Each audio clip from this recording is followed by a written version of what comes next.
Good morning, everybody. Good morning. Who wants to go first? I'll ask, do you plan on ramping up or does the administration plan on ramping up deportations to El Salvador? And how many people do you want El Salvador to take from the United States? Well, as an example, there are thousands of either trained Nicaragua members left in this country or their affiliates and associates. So obviously some portion of those will be going to El Salvador as part of our effort to eradicate this foreign terrorist organization from the United States. But there's no upward limit to the agreement. We're going to continue to send foreign terrorist aliens to El Salvador as well as to many other countries. I think you were first, I think. Is the president asking President Bukele today to send Mr. Abrego Garcia back to the U.S.? Well, again, to be very clear about this, the Supreme Court ruled that the district court cannot, obviously, compel us to conduct diplomacy or foreign policy with another nation. And so they overturned the district court order, and they said very clearly that the district court, it was actually a unanimous ruling, overreached in that ruling. I'm not going to reveal any head of state conversations or conversations at the State Department or the lower level, but the important point that we all agree on is that he's an El Salvadorian. That is his country of nativity and citizenship. He is an illegal alien in the United States. He has no lawful right to be here. He was issued a final order of removal from this country. And so it's up to El Salvador and to the government and the people of El Salvador what the fate of their own citizens is. We can't extradite citizens of foreign countries to our country over the objection of those countries. Obviously, to do that would be a monstrous violation of international law. We can't go into other countries and kidnap their citizens and then take them back into our country. That's up to El Salvador and their own. To send him back, right? But it's their own citizen, right? So remember, this whole entire conversation has been wrong from the beginning because nobody was mistakenly deported anywhere. That's like the big fact that most of you have gotten wrong. No one was mistakenly sent anywhere. The only mistake that was made is a lawyer put an incorrect line in a legal filing and they've since been relieved of duty. He is El Salvadorian. He is an illegal alien. He was deported to El Salvador. I would welcome anyone here to tell me what country they think we should be sending El Salvadorian illegal aliens to. Didn't a judge order that he not be deported to El Salvador 5 years ago? So what you're referring to is an immigration judge. So that's Article 2, not Article 3. So there was no Article 3 restraint on his removal. A withholding order or a cancellation of removal order, first of all, as I'm sure you know, does not eliminate the deportation order, right? We all agree on that. So his status was he's an illegal alien who's been ordered deported, which means he can be indefinitely detained and removed to any other country in the world, right? He could be sent to literally any country on the face of the earth. But the preference, in general matter, is to deport someone to their home country, right? In this case, El Salvador. Because he is a member of a foreign terrorist organization, withholding orders don't apply to FTOs for obvious reasons. So if you had an illegal alien, say from Syria, who is a member of ISIS, they can't apply for withholding of removal. So that principle applies here. Furthermore, the gang that he said was going to persecute him, so this theory that he's an MS-13 and there's this rival gang, the 18th Street gang, doesn't exist anymore in El Salvador. So the entire concept is false. But again, when the media talks about the idea that there was a mistaken removal, it implies to, I think, a normal listener that the wrong person was sent somewhere.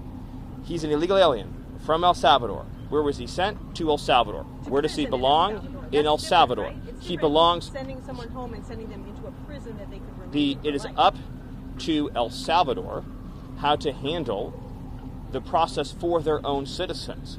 Again, what you seem to be asking us to do is to change the government and the laws of El Salvador. So if we deport somebody back to, for example, Syria, should we be closely involved on a day-to-day basis with the Syrian government, detailing that person's life and future? If we deport, say, 100,000 people back to Haiti, should we open a case file on each of those 100,000 people and ask every day, what's their housing situation? What's their healthcare situation? What might they need? What might they want? Once someone's out of our country, that becomes the problem of their host country, not our country. These people chose to invade us. So there's a lot of concern from the corporate media about the invaders, but they chose to invade us. it's our responsibility to return them back to where they came from or another country willing to take them. Stephen, is the president going to ask for him to be returned to the United States or not? Like, yes or no? So first of all, it's not a question for me to answer, but I think that the assumption that underlies the question is what needs to be corrected, which is that there was no mistake that was made. He was sent. Let me ask you, what do you think would happen to him if he came back to this country? As your understanding of immigration laws, what do you think would happen? But I'm just asking. No, it's important to know. You're asking a lot of questions. You are all asking a lot of questions about this, and you all seem to care about it a lot. So let's see if any of you have researched anything about this issue at all. Can anyone here tell me what would happen to the illegal alien from El Salvador if he came back to the United States? Does anyone here know? Does anyone want to guess? Any of you? He could be with his family. What does any of you know the answer to the question? Legally, what would happen if he came back here? Does any of you know? Any of you? Do you really you've been writing. I'm talking now. You need to stop. I'm talking now. Does any of you? Why was it unanimous? You're done. Does any of you know the answer to the question? Does any of you? You've been talking about it for days. Would deport him again, no? He would be arrested. Okay. He'd be put in confinement. He would be deported the second time to El Salvador again because there's no withholding order for an alien who's a member of a foreign terrorist organization, number one. Number two is the gang that he's a member of doesn't exist in El Salvador anymore. So what you're asking for is to be deported twice. But additionally, if we chose to just pretend that the withholding order was real, he would be deported to a different country.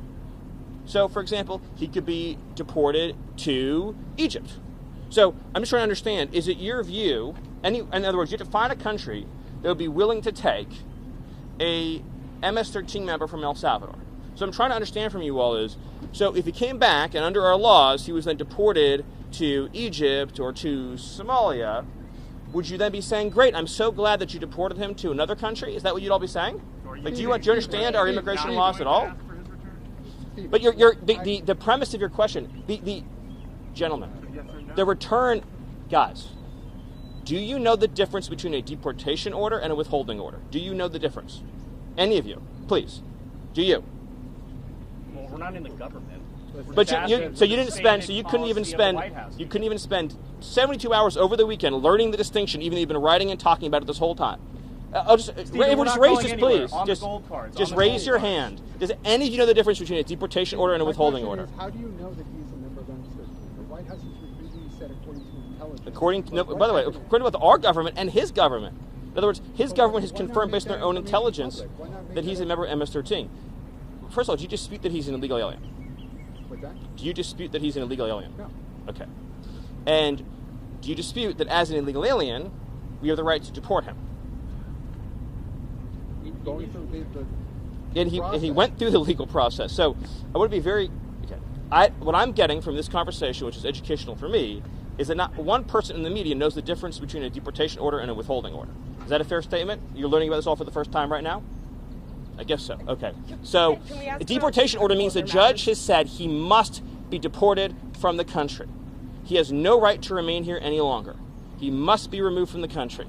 So his only options are to be deported to his home country or another country. That's it. There's no other option. He doesn't get to stay here. He doesn't get to live here. He has no future here. He has no right to be here. He's an illegal alien.